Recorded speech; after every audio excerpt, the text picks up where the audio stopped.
São 8 horas e 41 minutos. Um dos grandes assuntos da semana é o caso de racismo envolvendo o jogador brasileiro do Real Madrid, Vinícius Júnior.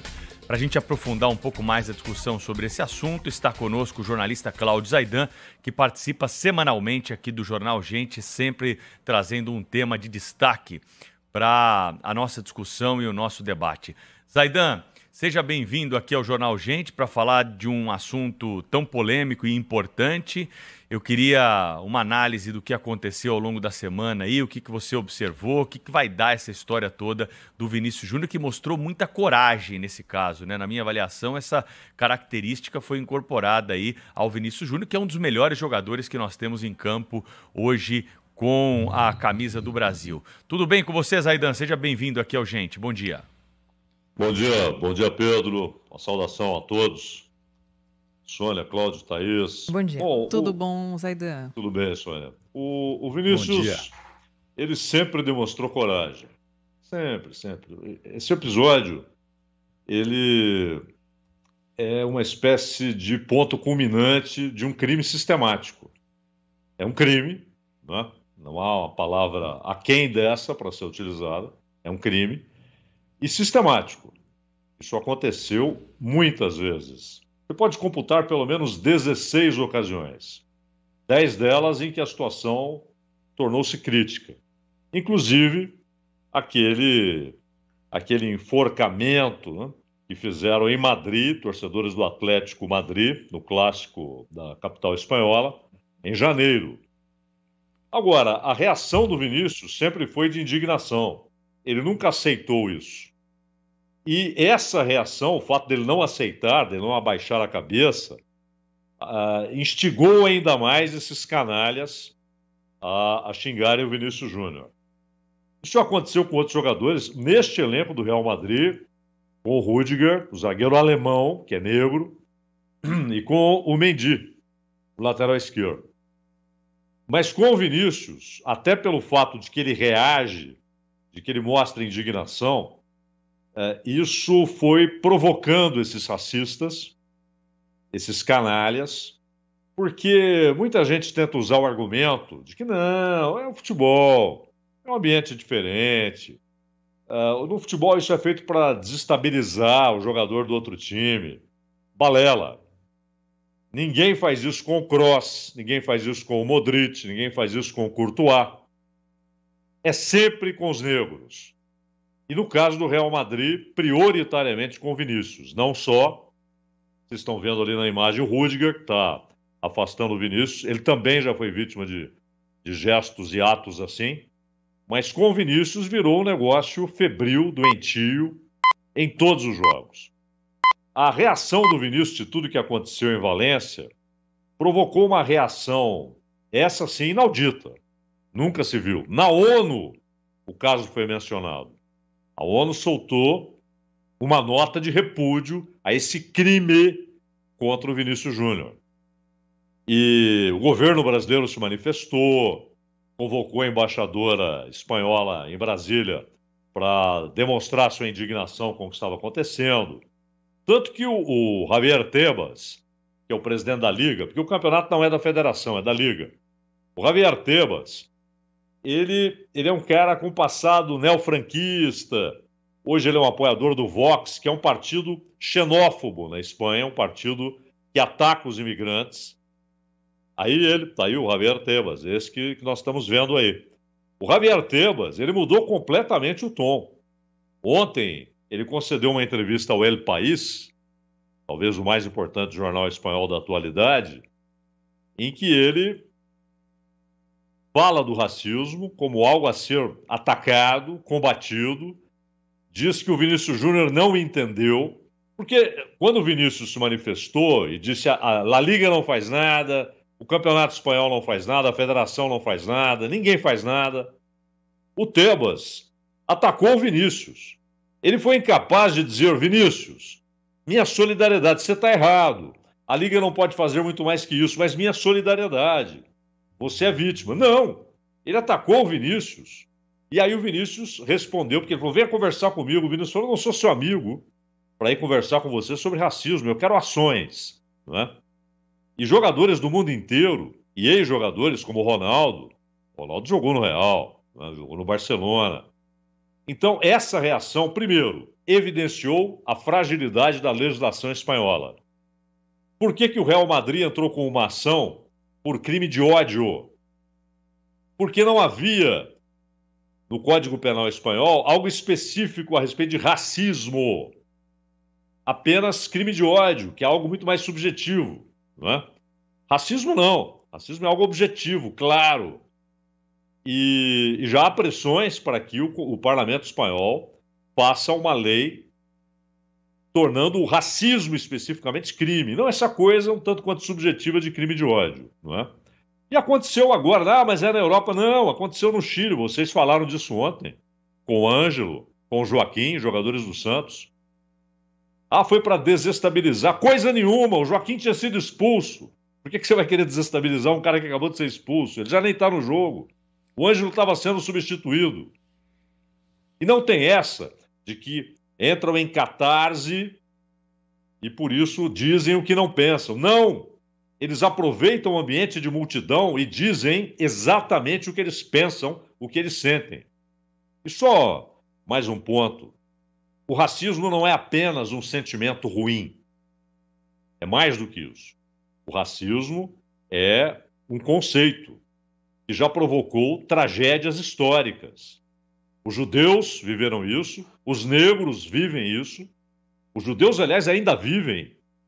Não faz muito tempo, o governo de Israel disse para os judeus franceses, a Sônia sabe disso, saiam daí. Isso. Vocês não têm de continuar convivendo com esses ataques.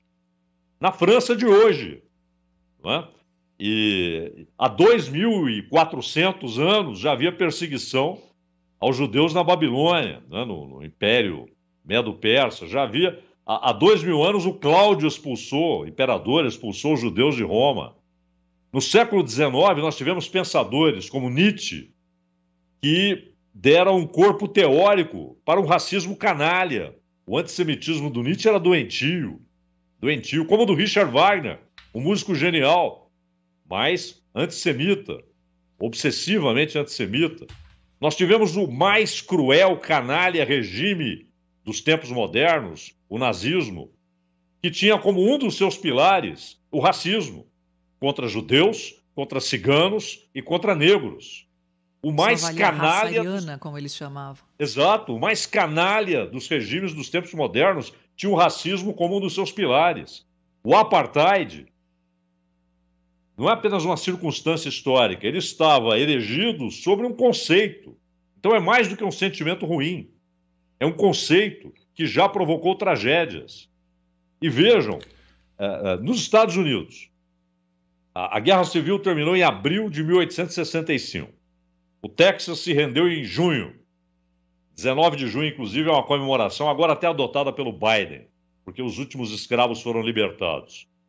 Mas em dezembro, só em dezembro daquele ano, Abraham Lincoln consegue a aprovação da 13ª emenda, que está lá na Constituição dos Estados Unidos, até hoje, é óbvio, uma emenda constitucional, proibindo que pessoas sejam proprietárias de pessoas, proibindo a escravidão. E, no entanto, só 100 anos depois, em 1965, é que veio a Lei dos Direitos Civis.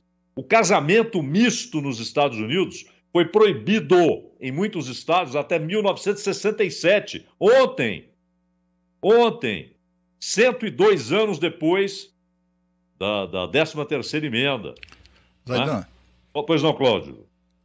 Zaidan, não, eu só queria lembrar assim, que o Brasil, né, essa reação do Vinícius Júnior, tudo isso que está acontecendo é admirável. O Vinícius, a coragem, né, eu acho que ele foi muito, muito altivo, muito corajoso mesmo, enfrentando, chutando o balde mesmo, como deveria ser, e acabou provocando toda essa discussão que até hoje nos traz aqui a esse ponto, né? Mas só lembrando que o Brasil, ao contrário dessas nações ditas desenvolvidas, só tem lições a dar com relação ao seu posicionamento em relação quanto ao racismo, né?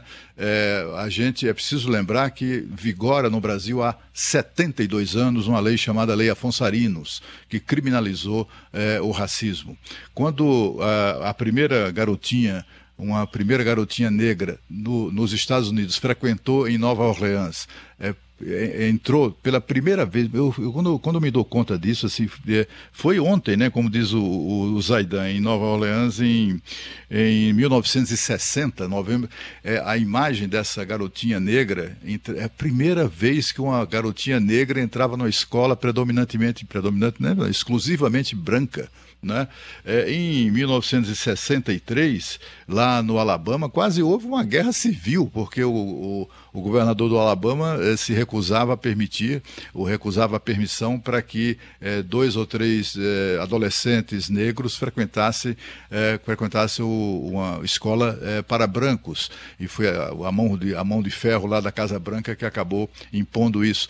Estamos falando de 1963, minha gente. Quando isso aconteceu, já estava em vigor no Brasil há 11 anos a Lei Afonso Arinos. E de lá para cá houve novas leis foram aprovadas que tornam ainda mais dura a punição a racismo, a injúria racial no nosso país. É muito ruim para um país que tem essa atitude, né?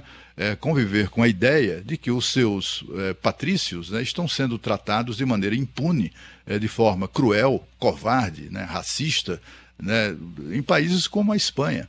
A gente não espera, assim como no Brasil certamente há racistas, a gente não espera que os espanhóis deixem de ser racistas, como de fato eles o são. O que a gente espera é que países como a Espanha adotem legislação dura para punir esse tipo de crime. Né?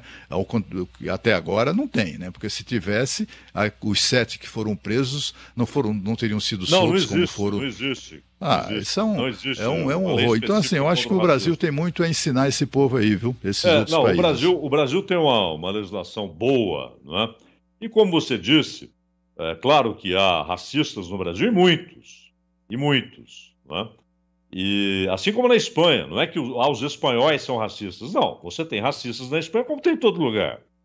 Agora, infelizmente, eles ainda existem em todos os lugares. Sim. Os árabes sofrem na França, os turcos sofrem na Alemanha, sofrem terrivelmente.